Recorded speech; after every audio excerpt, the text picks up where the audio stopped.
what is conscious dating?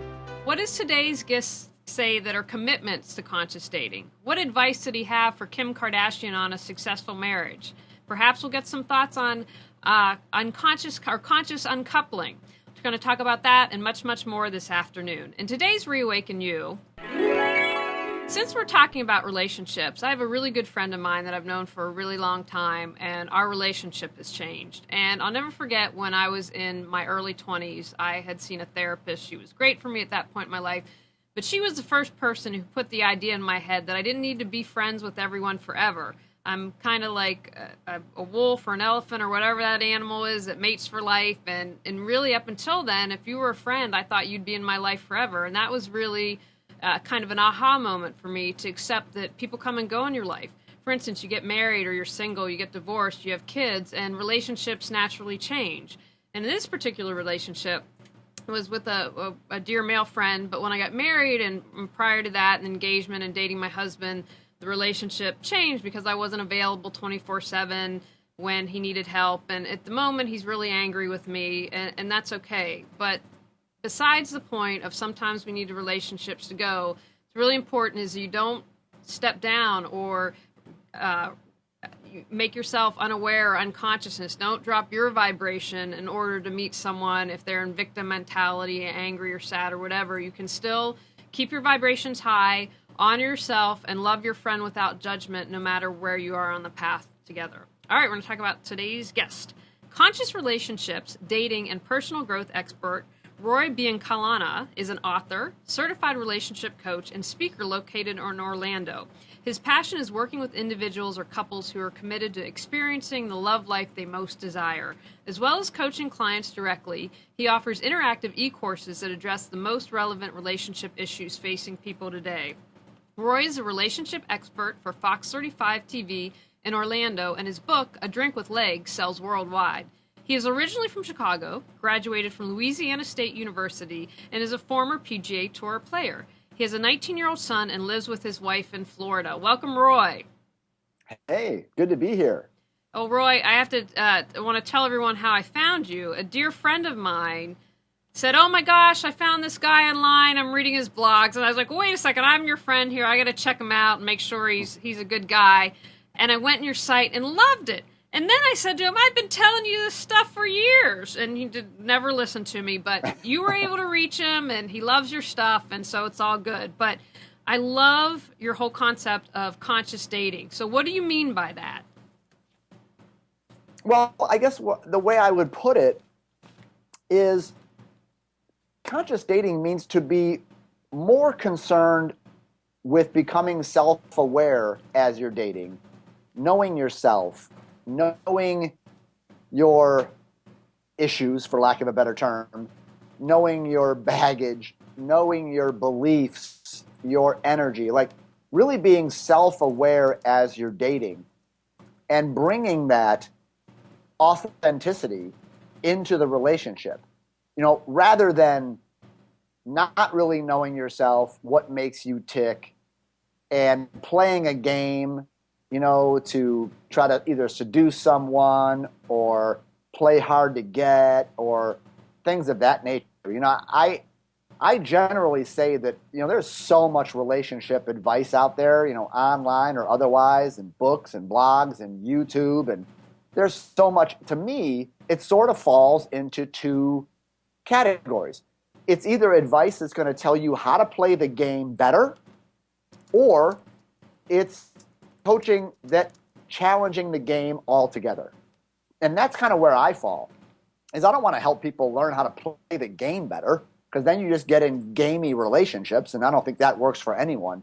So conscious dating is about not playing a game and about knowing yourself and being authentic and being vulnerable and being open and being honest and knowing, your energy, knowing your background, and just being present with another person with all of that and not playing games. So I guess that's how I define conscious dating.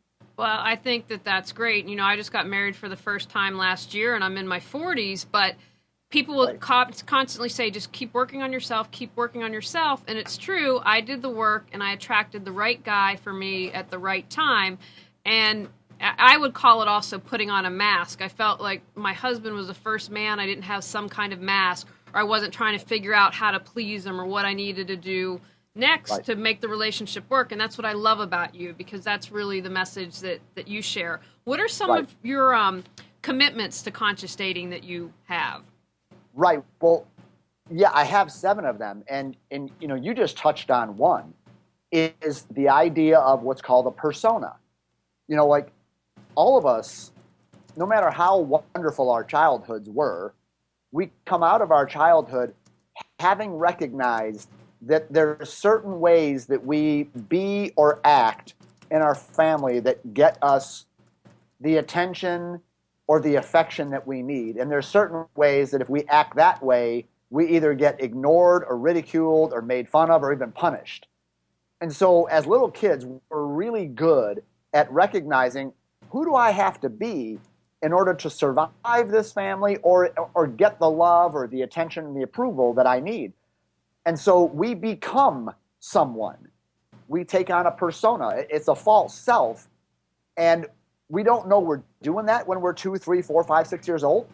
But we grow up and we then go out into the world and we don't know that we've become something, and we just act that way. But it causes all kinds of dynamics. Let me give you an example. I've actually named my relationship persona, and I learned this through a lot of drama and heartache and coaching. I call him Casanova, because Casanova is like a really good boy. In fact, I call him the world's greatest boyfriend.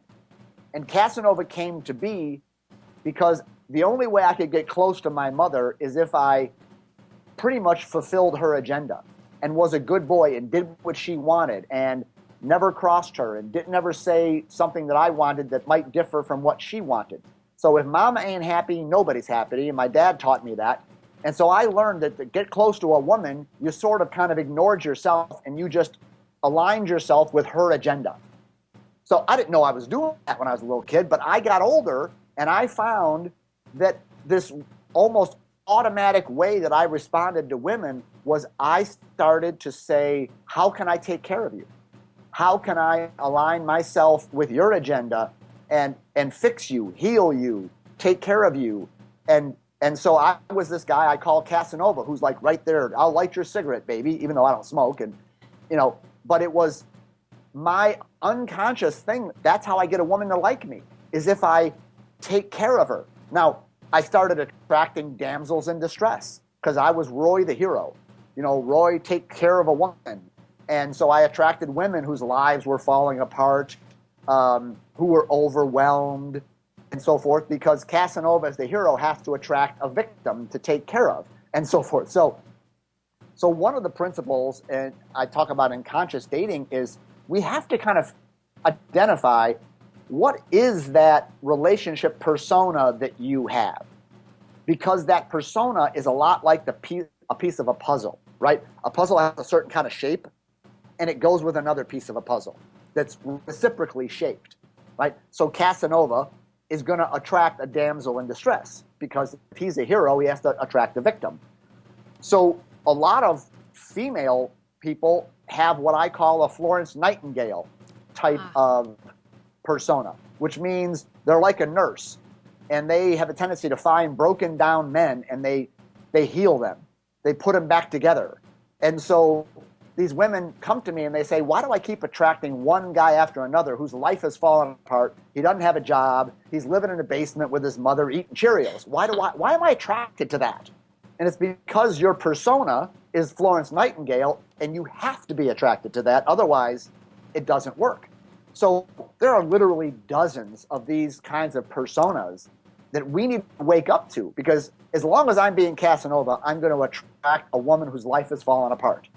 But the moment I can get in touch with that Casanova and love him into oblivion and love that persona and let it go and really see that I don't have to get a woman's attention and affection by aligning myself with her agenda, that I can be me and I can be more real and authentic instead of this phony nice guy thing.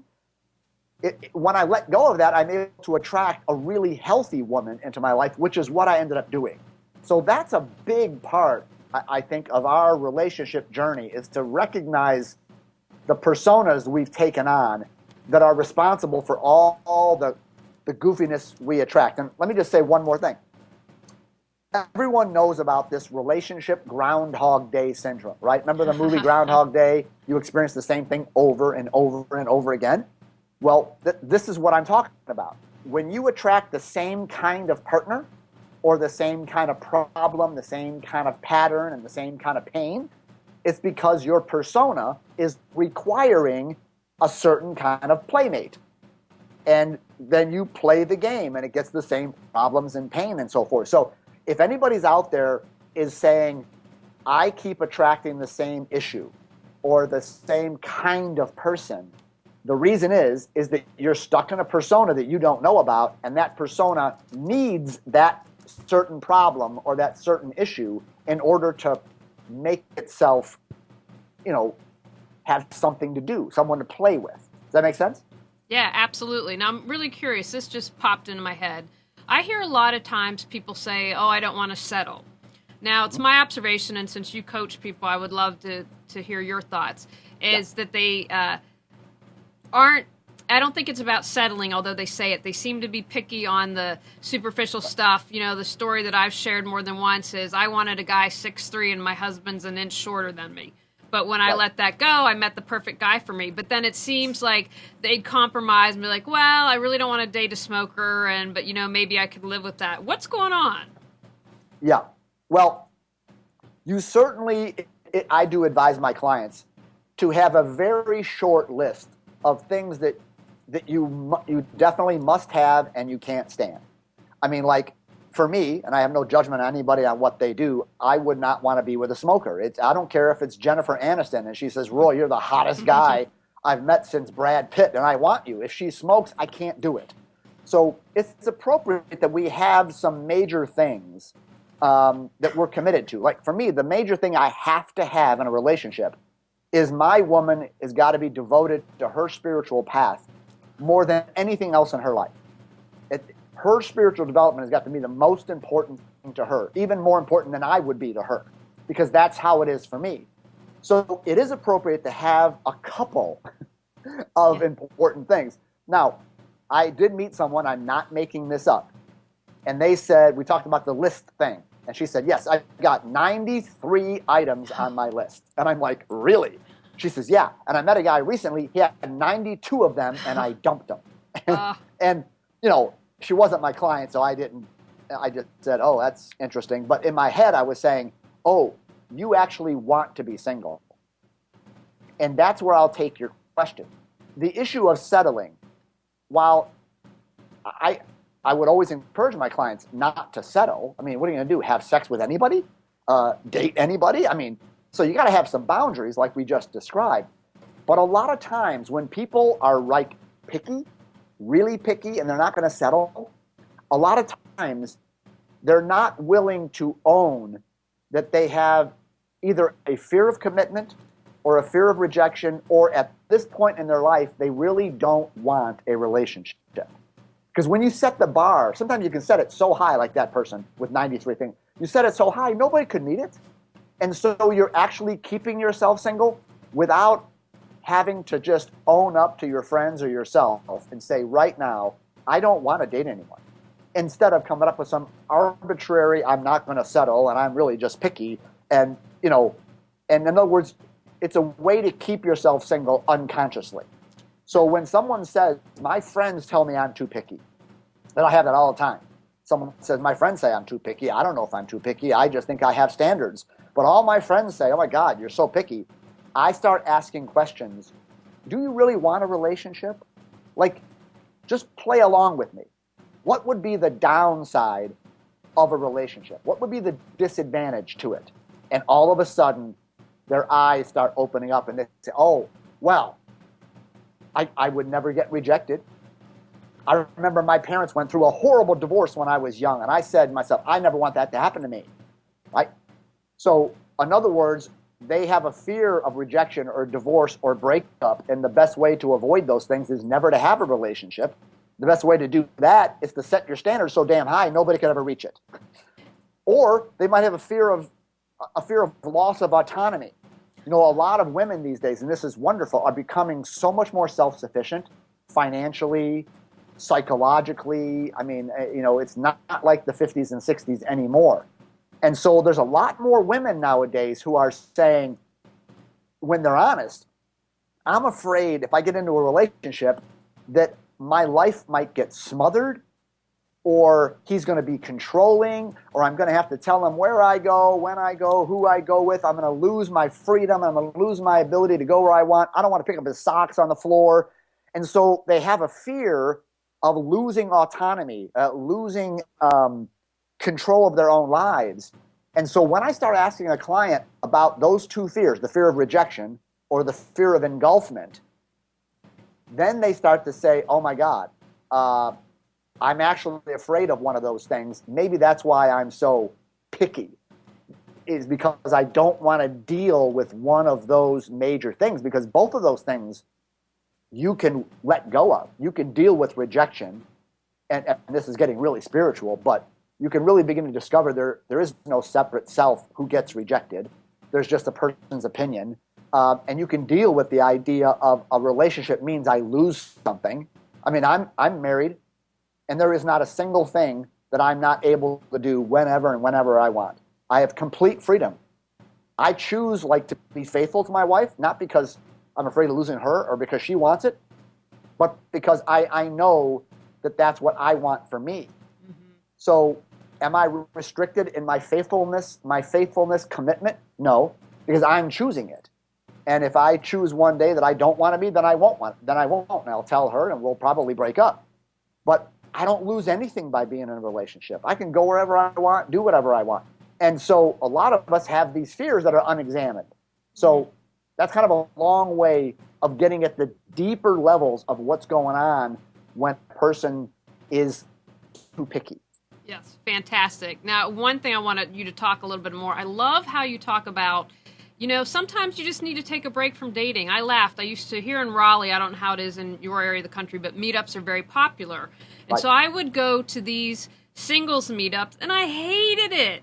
And it's, I'd be like, oh, I'm going to the singles meetup. All they do is complain about their exes and drink too much. And then I was like, how do you expect to meet someone when you have this really crappy attitude? And so I stopped going to the singles thing. And ironically, I met my husband at a bowling meetup that a friend of mine runs. But I was like, I'm going bowling. I'm having fun. I'm not very good, but I enjoy myself. So talk a little about it's okay to take a break.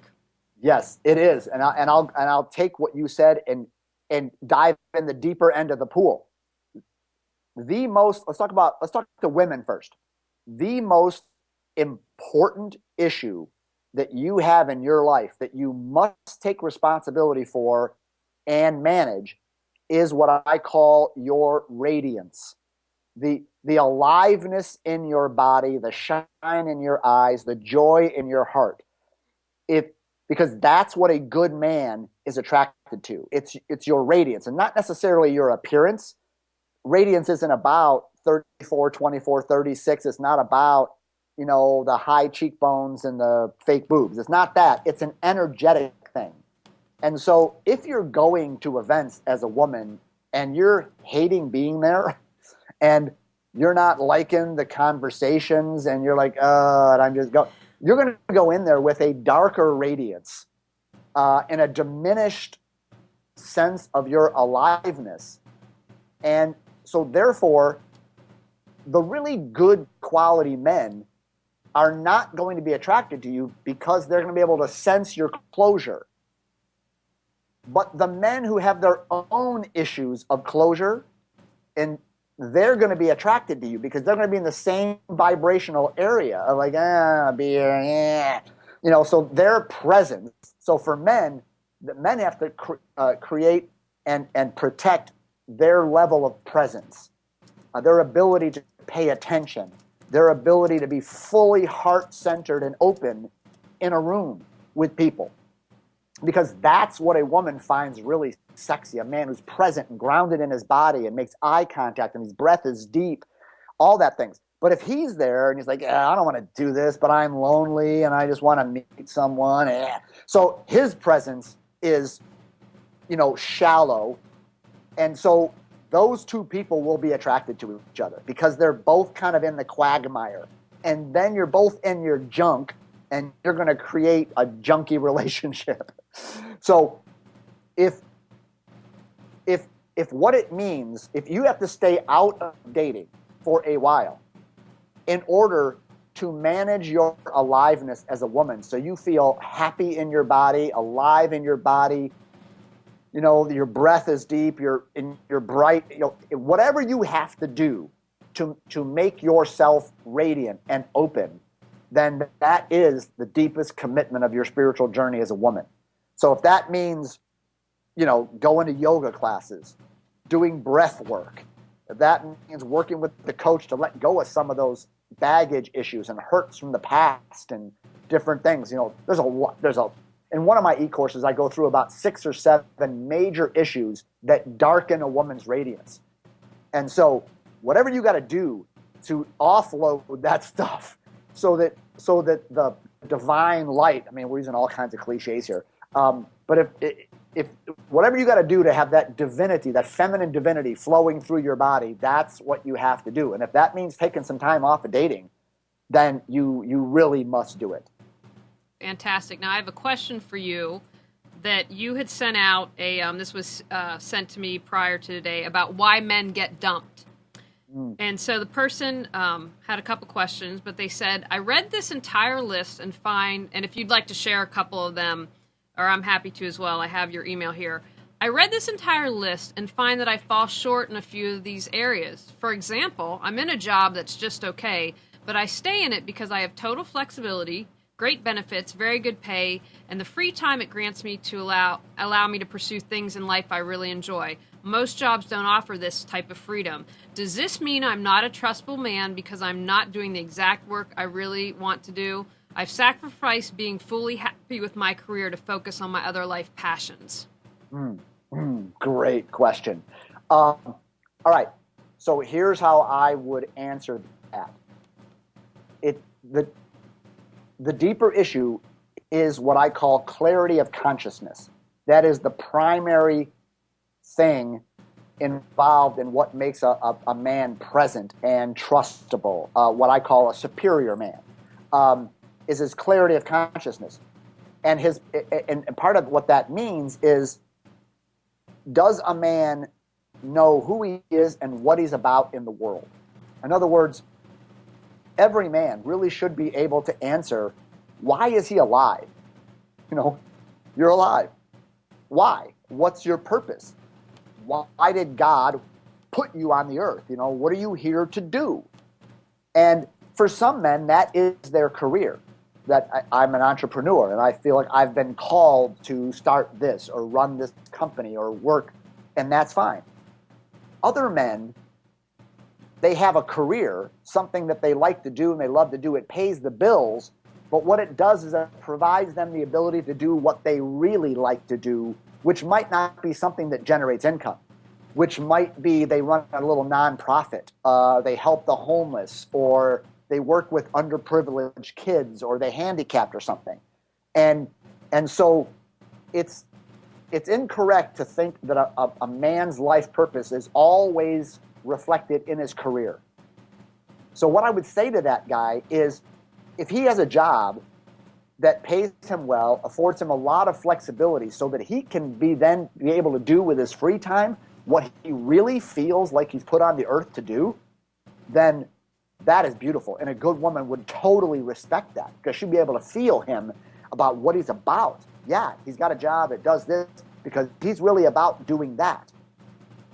On the other hand, the way that question was read is it sounded like there is something that he would really rather be doing as a career, and he's settling for this other job that's just more comfortable and more convenient. And if that's the case, I would probably, man to man, I would probably challenge that guy. Let's start thinking about how you can align your life with your deepest purpose.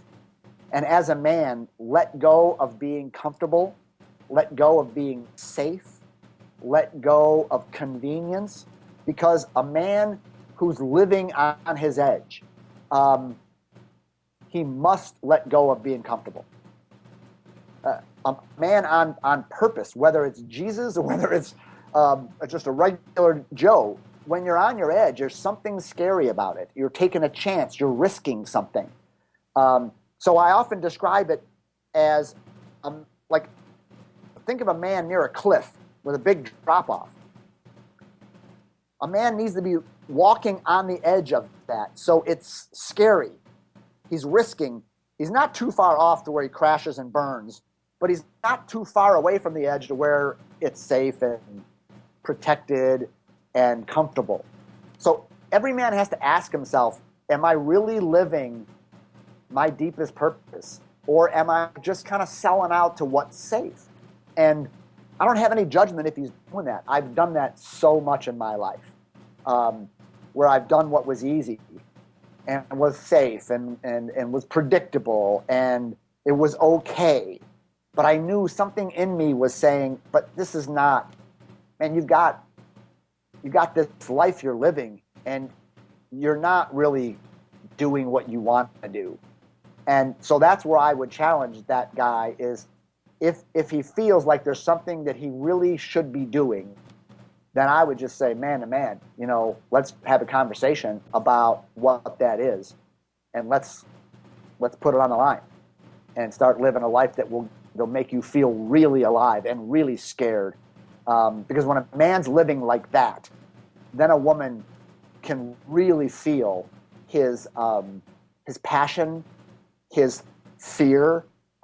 See, a really good woman respects a man who is scared to death, but he knows it's what he has to do, and he's going to do it anyway. And he's thought it through. So he's not reckless. He's not an evil Knievel, but he's not a scaredy cat either. Talk about personas, right? Scaredy cat, I'm not even going to get close to my edge. Evil Knievel, I'm jumping off the cliff. Okay? Neither one of those are trustable. But what's trustable is right on that edge where a guy is putting his life on the line for something that he thinks that matters. All right, wow, what an outstanding answer. And he just had another question. I want to remind everyone who's watching, if you have a question for Roy, you can call Skype or put it in the chat room, and I'm happy to ask. So he looked at your list, and he said he felt that he measured up to many of them, but not all of them. He fell short in a couple of them. Does that make him untrustable if he didn't measure up to every single item on your list? Yes and no. One, it's just my list, and it's not like I'm God, okay? So it's just my list. But secondly, all of us, including me, could be better men. We could have a better clarity of consciousness, a better strength of presence, and more openness of heart. Those are the three things, by the way, that I think encompass a superior man. So what he's saying is, I have areas where I can grow and I can deepen and join the crowd. So do I. And so, yeah, you don't have them all. Does that mean you're not trustable? No, of course not. It just means that you can get better. Let's put it in a sports analogy, right? A really great baseball hitter gets a hit 3 out of 10 times. He bats 300, 30%. Okay? That's like a Hall of Famer. But is there room for improvement? Well, of course. But any team would want him because he's a great hitter. But that player would tell you, I can be better. I can be better at seeing the ball, hitting the ball to all fields, taking more pitches. So in other words, you can be a trustable, present man and still know that I can deepen. I can be better, right? So, and one of the signs of this guy on how trustable he is not about me judging him and my list or even him judging it. It's the women. Women can read a man's trustability. And so if this guy is finding really good women are interested in him and are willing to devote themselves to him, then he's trustable. But if he's finding that when he meets women, the more they get to know him, the more they sort of wander away, or they lose interest, or they don't want that third or fourth date, or they don't want to have sex with him, then that kind of feedback from women might make this guy recognize maybe you're not as trustable as you think you are. So maybe you're not batting 300. Because any woman would want a guy who's batting 300, because that's pretty damn good. Maybe you're only batting 200, but you don't know it. So that's where coaching comes in handy, where you have another set of eyes on your life that you can talk to about and help you kind of, you know, how we overestimate ourselves. I mean, isn't it true that we either sometimes are overly critical on ourselves and we're too hard on ourselves, or we just think we're too wonderful, and we don't have a clear, like, my definition of an enlightenment is seeing yourself clearly, which means not falling into the camp of, you know, I'm just such a loser and I can't do anything right and I'm flawed and I'm this and that. So the overcritical thing. Or, you know, I'm batting 500. I'm such a great guy. And all the women around you are like, really? Because I wouldn't trust you as far as I can throw you. Right? So seeing yourself clearly, and I find I need friends to give me feedback on that. I need my wife to give me feedback, and she does. You know, so I guess that's how I'd answer that guy. No, excellent. Now, I'd want to switch gears to the ladies. First of all, I love your blogs. I will go back through all your archives, but I think they're really well written. They're very, you offer great advice, but you wrote a blog. You're more optimistic than I am about Kim Kardashian, and so you wrote a blog called If Kim Kardashian Were My Client, and I love this, talking about closure. So talk a little bit about what your advice is, because there might be people listening who've been through a divorce, and I think there's great information there. Yeah, I wrote that a while back, and it was, I mean, just full disclosure, it's a shameless way to get people to discover you online, because Kim Kardashian, that name is searched, you know, like 1 million times a day.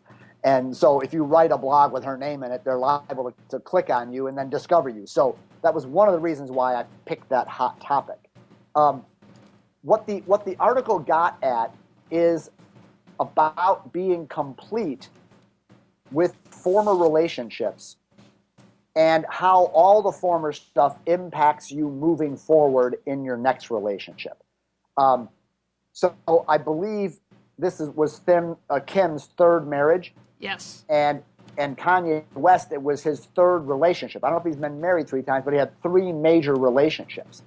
And so what I was basically saying is, when you have multiple relationships or marriages, and many people do, and there's nothing inherently wrong, like a lot of people say, oh my God, she's been divorced 3 times, she's got issues.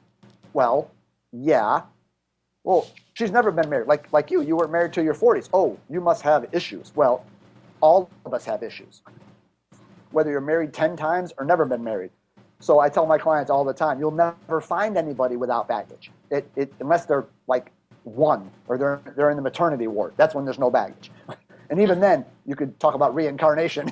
But either way, so the issue is not about baggage, it's how much you've learned from your past and how much self-awareness you've gained from it. So what I was saying to Kim Kardashian is, Kim, what have you learned? If she was my client, tell me what you learned from each one of your marriages that's not worked out. How have you taken 100% responsibility for those relationships? And how are you going to show up differently with Kanye because of it, right? Because if I meet a person that's been divorced 3 times and they say, well, from marriage number 1, I learned that I do this and this and this, and that was my part and how this relationship went bad, and I learned these lessons. Relationship number 2, same way. 3, okay. Now, that, I'm impressed with that person because they've had some failures, but they've grown as a result in their self-awareness and made new commitments as a result of that. So if Kim could say that in my past I learned X, Y, and Z, and I'm going to be a different woman and wife with Kanye because of it, now we're rocking and they're going to have a relationship that really works. Same with Kanye. Your 3 relationships, what have you learned about yourself? How, in other words, how did you create the drama instead of, like most of us do, we play the victim. Oh, it's all their fault. Oh, well, we just grew apart. Well, they had issues. And so we blame the other person. And so if Kim and Kanye haven't learned anything, or they're blaming their exes for how those relationships went, I'm like, time out. Because you're going to end up doing the same thing again. because you haven't learned what your part was in the relationship, and whatever that persona is, you're going to bring that baby with you into this one, and you're going to sabotage this relationship. So I don't know Kim or Kanye. My guess is they haven't done that kind of work. It's just a guess. Probably says something about me that I'm assuming that, but it's just my guess. So I wouldn't be surprised if within a year they're having trouble. But if they have done that work, they may create something beautiful. So right. That's what when I write those kind of articles, the idea is not about Kim and Kanye. The idea is, what can we all learn from something that they're living out in their lives? Like this is one of the things I really believe about famous people in the world. One of their greatest ways that they're serving the world, and they don't even know it, is by living their lives so publicly, and sometimes they do crazy things.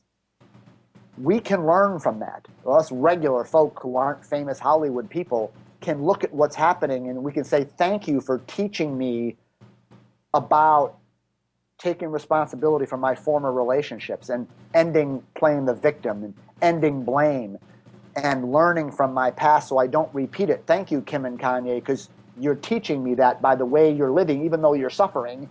You know what I mean? So, absolutely.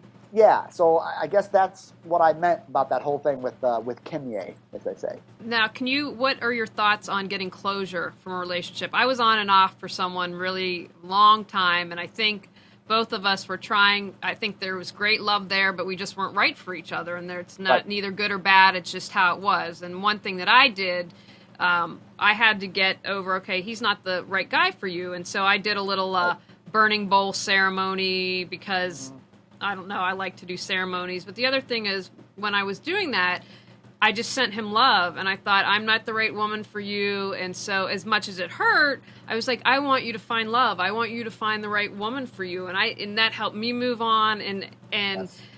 You know, it didn't mean that we made mistakes in it, but for me, it was as I was growing more aware and conscious and raising my vibration, working on myself. But that's just what I did. What advice would you have for people? I mean, I think everything you said previously about stop being the victim, own what you did, and learn from it. But how can people get closure? Right. Great. And what you just shared is the evidence that you have closure. When you can get to the point where you have appreciation for the relationship and what happened, and you know some of the things that you did to contribute to it, and you have an open heart toward the other person, like you said, you wish them well, you hope they find love, that's when you know that you may still always have a fondness for them, but you've truly let go. So what you're complete, and that's probably why you attracted a great guy, because you didn't have any of that stuff mucking up the works in there. Okay, but I in one of my e-courses, I describe how to be complete because it's one of the pillars of what I do. Because if you do not have space in your heart, if something else is in there, then nobody new can come in. So one of the first steps to attracting a great relationship is getting the old stuff out so there's room in there. And I describe it as the ABCs of being complete. And the A stands for attachment. We have to look at, are we still in love with or missing or attached to someone? And as long as we still want someone else and we're still hung up on them, we still have those cords attached, and we're missing them, we're wanting them, and we're still kind of in love with them, if we're still attached, then we're not complete. And there will be no room in your heart for someone else because you're stuck on someone else. And then there's a process of letting go of that, which I'll describe in a minute. The B is bitterness, kind of the opposite.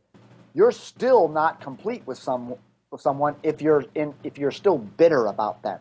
If you're still blaming them, it's their fault, what they did to me, that dirty bastard. I don't know if we can use those words.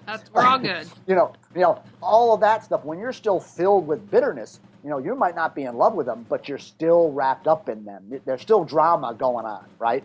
So that's another way, that you have to look at. I'm not in love with them, but I hate their guts, and I just, and everybody listening has probably been on a date with someone who spent the entire date bitching about their ex. Yeah. Oh, right. That just means they're not done. Yes, they're not in love with them, but they're still over there, wrapped up. Okay? And then the third one, C, is what I would call, what was the word I used? I'm forgetting it. It's a word like commitment. It refers to something maybe in your past where you made a statement that I will never again let this or that happen to me. And so you're not complete and ready for a relationship because, the word was closed. You've closed yourself down. Like I had a client one time. She said when she was 14, her parents went through a terrible divorce. And she said at that moment, I remember saying that I will never let that happen to me. And so she put this wall up. And so you do not have space in your heart for someone to come take root when you're attached to someone else, when you're bitter at somebody else, or when you've closed your heart off because of a fear of rejection or something like that. So the question then becomes, well, if I've got all that, well, then how do I let it go? Again, a 3-step process.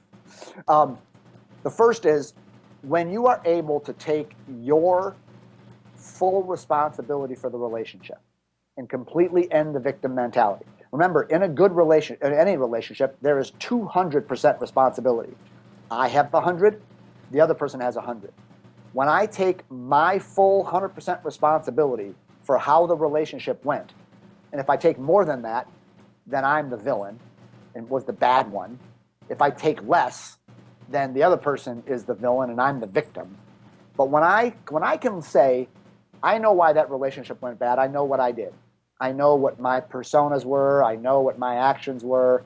I know what I did that led to our problems. See, when I'm able to own my responsibility, well, how do I still blame the other person? How do I blame you when I'm sitting here saying, well, I know what I did to cause the problem? Not that you don't have your problems and you didn't do something, but I don't care about that. I'm concerned about what I did. And so the first step in getting complete is answering the question, what did you do to cause the demise of the relationship? Were you not authentic? Were you not honest? Did you hide? Did you conceal things? Did you not communicate well? What was it? And so when you own responsibility, then your attachment or bitterness begins to fall away. Okay? So that's the first thing. Then the second thing is forgiveness, in the sense of once you see what you did and you recognize your personas and all the, once I saw I was Casanova and how it was poisoning all my relationships, I didn't have to forgive them anymore. Because if I have to forgive someone else, then they're the villain, right? We could talk for days on forgiveness. The normal way people see forgiveness is totally in the victim-villain mindset. You did wrong to me, so you better apologize for how you hurt me, and maybe I'll forgive you. That's on the dynamic of you're bad and you're wrong and I'm right and I'm good, which is a nightmare because it's never true. So the forgiveness is for yourself. It's like, okay, so once you see what you did or what you were unconsciously bringing to the relationship, maybe some childhood wound you were playing out, or some story from your childhood, who knows what it might be. A lot of what I do with my clients is help them discover that. But once you see it, then you have to begin to love yourself and forgive yourself for that. And then the third thing is, once you see that, if you want to be really complete, then you have to have a conversation with that ex and let them know what you saw about yourself. Now, people out there in digital land right now are losing their minds at that. The idea of I will go to my ex and tell him how I was responsible for this, or tell her what I saw about myself. There are so many caveats on that. But I find that if you discover something, when I started to see about Casanova and how that poisoned those relationships, and I was so afraid a woman wouldn't want me unless I was the perfect boyfriend, and all the good things I did were out of fear and not from love, I had to go back to the 3 most significant women in my life and get right in their face and say, here's what I learned about myself. Our relationship went bad because I was being this guy called Casanova. That's on me. And I just want you to know that that's what I know about myself. Now, They may agree. They may berate me. I don't care it's not about what they say. I just feel like you need to know what I now know. Now, again, there's lots of caveats because you don't want to go back to somebody who might be violent with you. You might need to write a letter if they would just berate the hell out of you. You don't need to put yourself through that.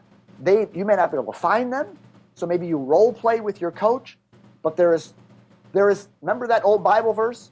Confess your sins and you'll be healed, right? Mm-hmm. There is some truth in that. When we are able to own our stuff and we confess it to the appropriate people, there is a healing that happens. I mean, not between the two of you. You may never get back together again, but an opening happens in you because now you've just told the other person what your part was. And so if the listeners right now are freaking about that and it scares them, I invite you to call me and talk to me about it because it's not appropriate in every situation. Some people don't need to go to that third step and have a conversation. Most people do. But even so, like in my book, I go through that and I give a lot of caveats on how to do it. And, the whole conversation should be no more than 5 minutes. I don't want to go into the details, but it's not a long, drawn-out thing. But I went to my ex-wife and I told her what my part was in our 19-year relationship going down the tubes. That was a very short conversation. I went back to my ex-fiance who dumped me, and I told her what I learned about being Casanova and why I put so much pressure on our relationship and so forth. And, she agreed with me. She didn't tell me what her problems were. But, but you did that to help you. That helped you. It didn't matter. And it talked about how you're committed to a spiritual path, and so you did what you needed to do. Now, another blog topic that you wrote about that I love, and I haven't read this book. You're like, oh, you have to read this book. But what are the hidden dangers of the 5 love languages? I thought this was really brilliant what you wrote about. You want to get provocative, yes. And I wrote that to be sort of provocative. That if I stand for anything in the world in relationships, it is that almost all of us are in a relationship or wanting a relationship because we think that love from another person will somehow fix something in us, heal some wound, or end some story. In other words, almost all of us are guilty of the you complete me mindset. Remember Jerry Maguire in that movie, which I love the movie, but that line, you complete me, okay, it makes me cry, it's romantic, I love all that. But most of us really do think that I'm lacking something, I'm missing something, something's wrong with me, and if I find the right partner, and if I find the right love, it's going to fix that. It's going to end my loneliness. It's going to make me feel alive. It'll make me feel special. It'll make me kind of get rid of that abandonment story, okay? So, in other words, we're looking to another person to give us something we think we lack, right? That's the number one thing I stand for in the world to help my clients recognize that you got to lose faith in love. There is nobody out there that can do that for you. That's a you job, a God job, a universe job that you have to recognize you are complete with or without another person. Now, when you get to the 5 love languages, what's being said there is that you as my partner need to know my language. You need to know how I feel loved. And I need you to love me in that way so that I can feel loved. And hidden in there is the you complete me mindset.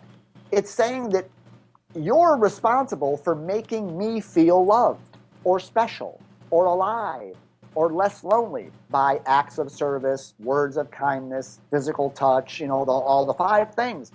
So what's in that is the message that it's my partner's job to make me feel loved. And if you don't love me that way, well, then I won't feel loved. And so do you see how we're offloading the responsibility that it's my job to love myself. And out of my completeness to share that with you. Because otherwise, we're in relationships to get something. Well, you're in my life you're supposed to make me feel loved. So do the dishes, because I love acts of service. And right, so even though there are things that my wife does that I love more, like wasn't that long ago. My wife asked me she mentioned something about getting me a card for my birthday. And I looked at her like, do whatever you want to do, baby. I have no requirements on you. Love me any way you want to love me. But I can tell you, getting me a card, if that's what you want to do, I will love it because it's an expression of your love to me. But it's not going to make me go, woo, I mean, now, if you take me out to a restaurant and then we have a really nice time and then you take me home and you throw me on the bed and say, lay down, it's, okay, I'm going to like that more. But, but the good part of that was I don't need that from her. It shouldn't have a job to love me like that, to make me feel loved. I used to do that with women because when I was Casanova, I was doing all that stuff for them. In return, they had to have sex with me. That was the deal. I'm going to take care of you. You take care of me. So that's my problem with the 5 love languages is it presupposes that a good relationship is where each person is agreeing to meet the other person's emotional needs. And nobody can do that consistently or reliably. I mean, I'm not God. I can't meet my wife's emotional needs as much as I might want to try. And so what happens in those relationships is there's like an agreement between two people that we're not in love, we're in get. I'm in this to get something from you, and you're going to get something from me. Whereas real love is a one-way street. Real love is, I'm just loving you with no thought of reply. I don't need anything back. I'm not requiring anything from you. I don't need anything. I'm just loving you because I choose to love you. Even if you don't want me, I'm still loving you. So love is just a one-way thing with nothing needed in response. But these relationships I'm describing are, I'm in this relationship, but I need something from you. And I have a love language, and you've got to meet my love language, or else I don't feel love. And that's codependence is what that is. Mm-hmm. So that's a long answer to... Well, it was great. Like I said, I encourage people, when we end, we'll make sure to get your website and all that stuff, but you have a lot of really wonderful blogs. Now, and one of your things, you had this quote, which I was like, perfect, that Eckhart Tolle says, the purpose of a relationship is not to make us happy, which, and I agree with, you're just so awesome, or make you happy or feel love, but it's to make you conscious. So talk a little bit about that, because I cracked up when I was writing the questions for you, because I look at my husband and I say, oh, this is where what I call match, meaning we have similar issues that we need to work out. Or I just was like, oh my gosh, she brings this out in me and for me to see it. I love it. So talk a little bit about that. Right. A lot of us, and this goes back to that you complete me mindset. A lot of us think that the purpose of a relationship is I want to find someone who will make me happy. And that would be wonderful if it actually worked, but it doesn't work that way. We end up, the universe has got a very wild sense of humor. The universe, or God, whatever you want to call it, is incredibly devoted to our evolution and bringing us and putting us in situations and bringing people into our lives that will be the perfect people that we need to be around, that will spur our ability to grow and evolve. And so the very people that we meet and we fall in love with turn out to be the very people that trigger us because they're not loving us with our love language or something. And so what happens is the purpose of the relationship is not the person that's supposed to make you happy. It's going to make you conscious, because by living with another human being who is so different from you. I mean, masculine and feminine are those energies, even though both men and women have masculine and feminine, but those energies are so different. They're so incompatible. They cause growth. It's like when you're in a relationship with another person for any period of time, you're going to start to see that they push your buttons. And that's good, because when they push your buttons, then you're able to say, oh my God, I never knew I had that button. Like a lot of people, when they're not in relationships, they don't get triggered because there's nobody in their life very close to them that are making a little comment or a little criticism, or they're questioning them, right? So in relationship, we push each other's buttons, and that's by design. So in my wedding ceremony with my wife, we actually had in our vows that we committed to each other that we are in this as a spiritual practice, recognizing that we will and we want to trigger each other so that our junk is revealed. So it's good when my wife says something or does something that makes me react or makes me feel insecure or makes me feel scared. It's because, I didn't know that I had that story in there. I didn't know that I had that issue. So as much as I want to strangle you, thank you, because now I see that. Now I can work on that. Now I can look at that story, that issue, that insecurity, that, I'm not good enough, whatever it might be. And so I'm not saying that my wife and I's relationship is volatile, because it's not. It's very peaceful and very loving as we continue to bump into each other and trigger each other. So once you start to recognize that the purpose of this thing is for your growth, and a lot of times your growth, you need to be shown something that might not be too pretty, then you can really begin to see your partner as your ally for your growth, rather than, I'm not happy, you're supposed to make me happy, so the solution is a new partner. That's what we do. Well, I'm not happy, and you're not making me happy, so I'm going to dump you and find somebody else. And then you find somebody else who in the beginning make you happy because you're in the romance phase and that's all phony. But after the romance phase ends, the honeymoon ends, then you find out, oh my God, you trigger me too. I'm not happy. I'll break up with another one and I'll go someplace else. Because if you think a relationship is supposed to make you happy, then you will go through one after another as soon as anything starts to happen. But if you think a relationship is supposed to make you conscious, now you don't walk away from a relationship in the same way anymore. Mm-hmm. Now it's a very thoughtful process about, why am I walking away? Because maybe I'm unwilling to face something within myself, or maybe they're actually showing me something. So I'm working with a couple right now. They are at each other's throats, and they're perfect for each other.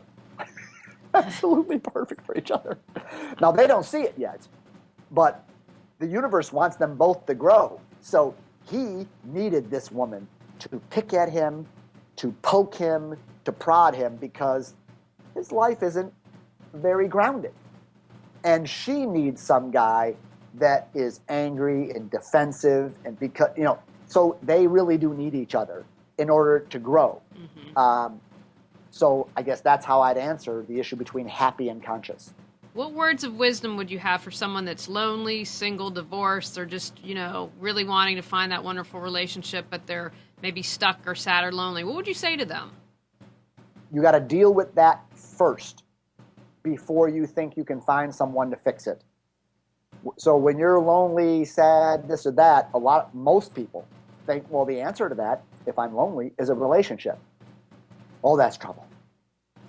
There's so many people who are in relationships, they may not be on this call, but if they were, they would raise their hand and they would say, just because you're with somebody doesn't mean you won't be lonely. So, because loneliness is an energetic thing. It's not about another human being, being near you. Oh, she's over there. She could be over there and I'm still lonely because I'm not connected. I'm disconnected from my own self. So to that person, I would say, let's work on you being happy with your life. Like being happy that you're single, being happy with now, fully surrendered and accepting to the present moment. Then my life is perfect right now. There is no problem. And let's work on the loneliness issue. I deal with that in my book and a lot of my e-courses because that's what drove me, because I was what I call a relationship addict. I had to have the attention and the affection of a woman to make me feel like a man. And anytime I was out of a relationship, I felt disconnected, lonely. I was never a single day out of a relationship from the day I was 16 to 46. Wow. Not one. So when I did finally end, I just felt the image in my head was I'm like a helium balloon that's been cut and it's just floating away, disconnected. When I didn't have a woman, so my whole grounding came from a woman. Oh my God, what pressure I put on her and that relationship. So I had to do some work and to discover my connectedness to something that could never leave me, my completeness as something that had nothing to do with anyone else, because no woman is permanent. No relationship is permanent. I mean, my wife is going to die someday, or she might leave me. So if my grounding and my happiness is rooted in another person, well, I'm screwed. Because, like you said at the beginning of this phone call, there is nothing permanent in life. Life is coming and going. And what the life story of most of us are is I'm trying to find something that I can attach to in life that will make me feel safe and secure. And there's no such thing. Not money, not power, not our bodies, not a relationship. There's nothing in life that you can attach to where you'll feel secure. As long as you do that, you will suffer when things come and go. So I did enormous work in nature, connecting to Mother Nature, feeling I don't know how to say this to you, feeling the oneness that I'm a part of this organism, this Gaia, this thing, that I'm not disconnected. I'm not lonely. I am one with everything around me. And so the more I could sense that in my body, then, hey, I want a woman. But she's not my connection to life, right? Because life partners make lousy life sources, right? So I had to find my life source. So I would tell this person, let's connect to something deeper in you, something permanent. And let's find that you are complete. And once you're there, then you're like, hey, I would like a relationship, but I don't need one. I'm good. I'm not alone. It's crazy. I'm not a separate self that's disconnected. I'm one with everything. And there's nothing lacking in me. I don't need someone to love me to fix anything. I'm whole. I'm here. Then you're healthy. And you then will attract someone who's healthy. Because remember, we always attract reciprocally. Mm-hmm. We attract based upon our energy level. So if I'm in a you complete me mindset, I'm lonely, I'm not lovable, I need someone to love me and make me feel like a man, I'm going to attract someone who doesn't love themselves either. And now her junk is mixed with my junk, and it's double junk, and it's trouble, and I lived that for decades. But when I'm complete, well, I don't resonate with a person that's not loving themselves. There's no attraction. I don't care how good looking she is. It just doesn't do it. I'm attracted to someone who's kind of on that same vibration. And now we're able to do something. So I would say to that person, do a little coaching. It changed my life. I work with a coach. Now, I was so messed up. I mean, I spent 2 years, thousands of dollars working with my coach. Transformed my entire life. I wouldn't have the relationship I now do or the business I now have if it wasn't for that coaching. So I'm always amazed that people get help for everything. And we go to a dentist twice a year. We get our taxes done by someone.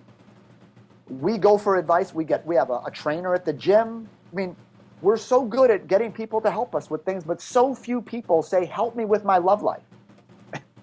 Somehow we think that we know that stuff. It's the most important thing, and we're the worst at it because we've gotten no training. Most of our home life and our childhoods were awful. I mean, think of your parents and my parents. They weren't very enlightened, but we're reluctant to go to someone and say, I am clueless about myself and my love life. Help me see what I don't see. But we do that in other parts of our lives. And I did it, and I'm living proof that it works. Outstanding. Well, Roy, tell us how people can find out more information about you, your website, or if there are any upcoming classes, your book, whatever you'd like to share with everyone. Yeah, I got lots of cool stuff. Well, the best way, my website is called coachingwithroy.com. So it's www.coachingwithroy.com. And on there, you'll find everything. Yes, I've written a book. It was called A Drink with Legs. Remember the metaphor? Because I was addicted to love and relationships. So it was like a woman was my drug, my drink, with legs. I since changed the title, although the book is the same, it's called Relationship Addiction, a memoir, how one man sobered up from the world's most common addiction and how you can too. The reason being is nowadays people search for books online and they search by a problem they're having. And the phrase, a drink with legs, Nobody searches for that because it's a metaphor. So I changed it because people don't buy books at bookstores anymore. They buy them online and they search things. So I needed it to put the issue in the title. So anyway, but you can find my book on my website. One of the things I'm really excited about is I'm moderately expensive to work with. I'm worth it, but I'm not as expensive as a lot of people. But I'm moderately expensive. But I've created a bunch of e-courses. They're professionally done, studio quality, video-based e-courses. And in those courses, I pour everything I know into various issues. So I've got one called Attracting Lasting Love, a conscious approach to attracting your life partner. And it lays out the whole process. It's an 8-part process of how you attract your life partner. And the whole thing costs $29. Okay. I've got like 7 or 8. I've got one called Finding Love Online. It's a conscious way to go about finding the love of your life in online dating. And that one costs $29. So there's 7 or 8 of them. You can get an all-access lifetime membership and get them all for just $99. Okay? So I'm excited about those because you have them for the rest of your life. You can watch them on your computer, your tablet, your phone, wherever, whenever you want, the privacy of your own home, in your underwear, having a cocktail. You don't have to go to my office or, or anything like that, or talk on the phone with me. So those are the things I offer. I do regular teleseminars. They only cost $10 or $20. And they're an hour to an hour and a half long. They're on a relevant topic. Like I'm doing one June 29th. That's this coming Monday night, right? Yeah. I think that's right. It's June 29th. It's a Sunday night. And it's on the 5 Secrets to Finding Love Online. And it costs $10. But along with the teleseminar, you also get a free copy of my book, the ebook version. I don't send you the paperback. That would cost. But I send you the ebook version, and you get a free coaching session for $10. I mean, so I can tell you my sessions cost more than that. So you can do teleseminars, so that's very inexpensive. My book is what, $14 or $15 on Amazon. And you've got e-courses that are less expensive, and all-access memberships, $99, and then my coaching's a bit more expensive than that. But my website has got all kinds of info on all that stuff. Fantastic. So coachingwithroy.com, when people want to find out more information. We want to thank you so much. Went a little over today, but that's just how it goes. And so if you're looking for love, want to raise your vibration and date consciously, check out Roy's website. Thank you. All right, everyone. Get out there and reawaken your brilliance, and we'll see you here next week. Bye now.